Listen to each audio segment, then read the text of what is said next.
Chasing your dreams in full awareness that it may not work out. Oh my goodness. Talk about that being courageous and brave, in fact.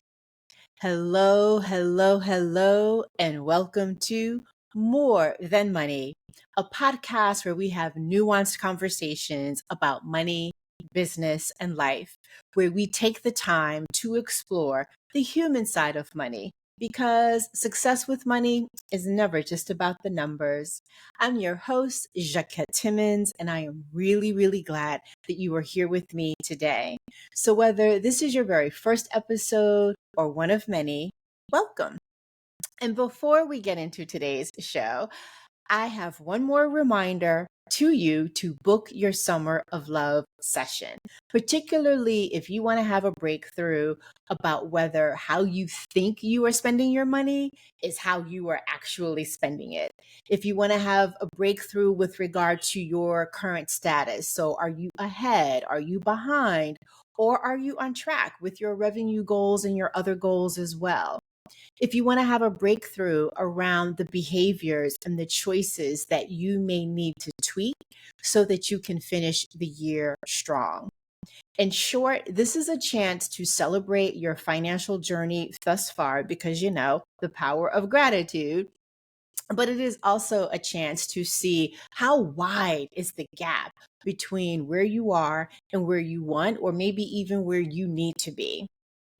The official end of summer isn't until September 22nd. So there is still time to grab this special offer where you'll have the opportunity to take a step back and gain a fresh perspective on your financial goals and your progress. And then with clearer eyes, determine what needs to change. What do you need to do next?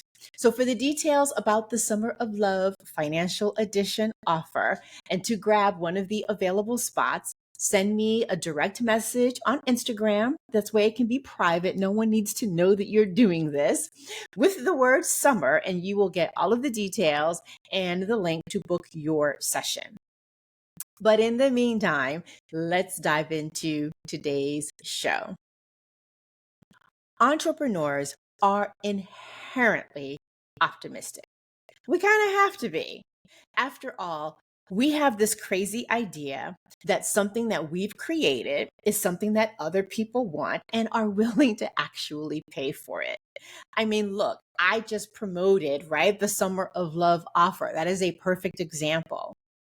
Our optimism is what often helps us to navigate the uncertainties and the challenges that come with the territory of building something from the ground up or growing it to the next level.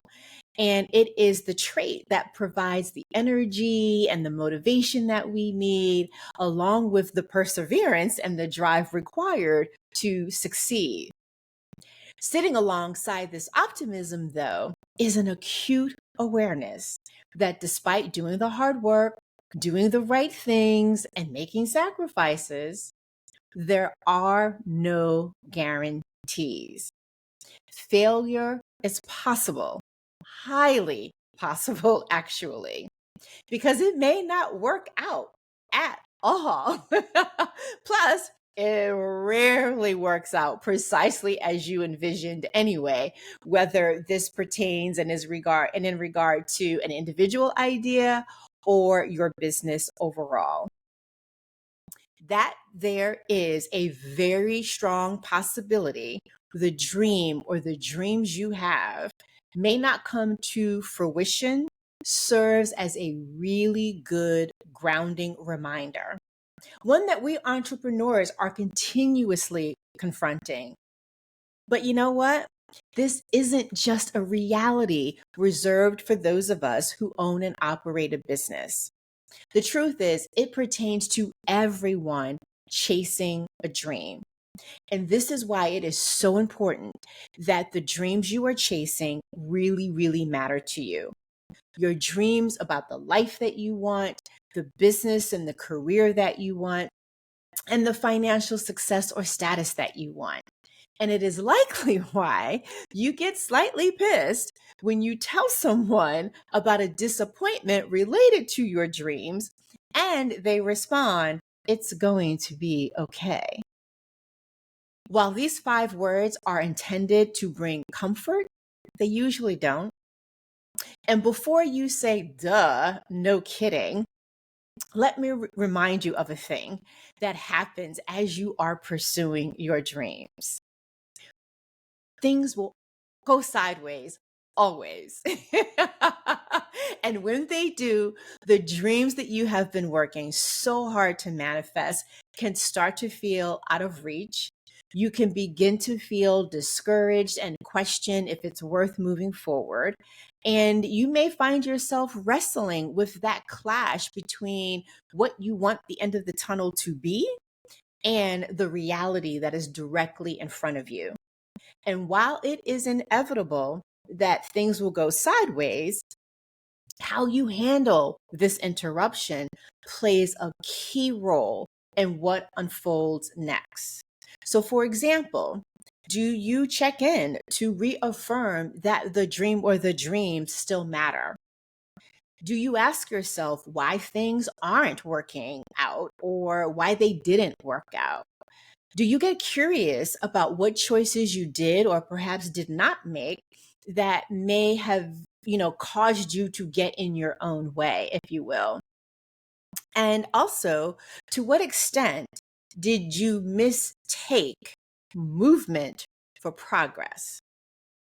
What's powerful about dreams is that they transport you beyond the reality of your current circumstances and the boundaries that you have that you're living within, whether those circumstances and boundaries are self imposed or otherwise.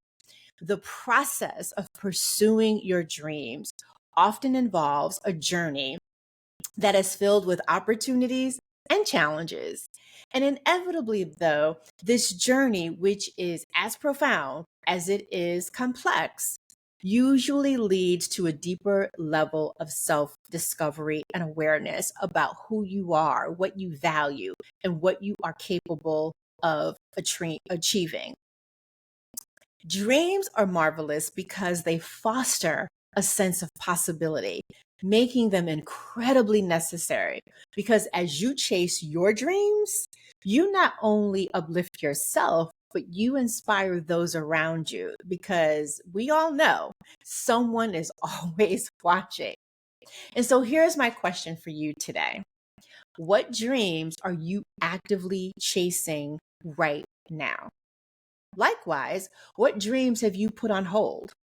And for those dreams that you have put on hold, are you at peace with your decision?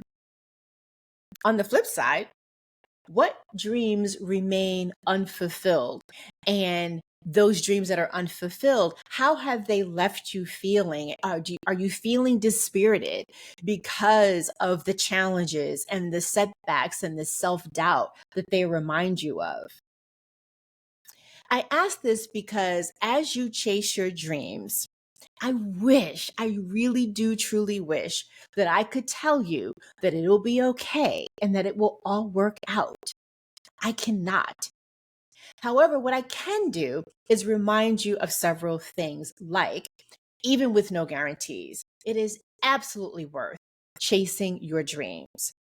It is absolutely worth turning your dreams into your new reality and recognizing that this endeavor is not for the faint of heart, especially since every dream involves a cost as you endeavor to turn something that isn't into something that is. Whether that cost is measured in time, whether it's measured in money or effort. I can remind you that chasing your dreams is one of the most liberating acts of self empowerment, particularly when you do so in spite of the possibility that you may not succeed, or when you're the only one who believes in and sees the viability of your dream or your dreams. I can remind you that chasing your dreams in full awareness that it may not work out is courageous and brave in fact. Allowing yourself to envision a life, a business, a career or your financial success or status that goes beyond your current circumstances, your current limitations, or your current fears, it is pretty darn powerful. So I can also use this moment to remind you to lean into optimism. And this is not to be confused with toxic positivity. That's not what I'm talking about. The way I see it, optimism is really like a metaphor, both for the fuel that energizes and motivates you and that drives your creativity and gives you problem solving ideas. It also is a critical tool which can help you face the challenges and the roadblocks that surface when things go sideways. I can remind you that ultimately, optimism is that invisible rope that holds you steady as you move toward your goals. Chasing your dreams, my friend, isn't a sprint. It is indeed a marathon. And what is required of dream makers like yourself is persistence, patience, and a willingness to keep the long game in sight so that you notice the forest and the trees. I don't know. Perhaps this episode is the equivalent to an open letter to myself, though I doubt it. Sure, there's a very strong likelihood that when you are listening to this episode, you might not need a reminder to chase your dream despite the odds. You may not need that reminder right now. Oh, but when you do, may you find these words more useful and more satisfying than it's going to be okay. It'll all work out. So, first, cheers to you for being willing. Let me emphasize that for being willing to take the risk of dreaming your dreams, for focusing and working with intent on what you want, and balancing your reality with your hope. And as someone I know always says, make it happen. Well, that is a wrap for today, folks. As always, thank you for listening and maybe even watching if you are joining us on YouTube. If you'd like to show appreciation for this podcast or perhaps this particular episode, please do me a favor and share it with those in your circle. It will help us to reach more people. And if you happen to be listening on Apple Podcasts, please take a moment and go on ahead and leave a 5-star rating and a review. We do read them and we do check on the status of our ratings in terms of the stars. But it helps us at the end of the day, it helps us with the algorithm so that we can be found by more people who are searching for topics about money. And if you happen to be watching on YouTube, again, thank you for that. And please take a moment and comment below. As always, if you'd like to buy me a coffee, here's how you can do that. buymeacoffee.com/Jaquette. Again, buymeacoffee.com/Jaquette. Oh, and don't forget about the Summer of Love Financial Edition offer. Send me a DM on Instagram with the word summer, and we'll send you the details and the link so that you can book your session. Thanks again for listening or watching, as the case may be. I'll be back with another episode, and I hope that you will too. Until then, remember, it's about more than money.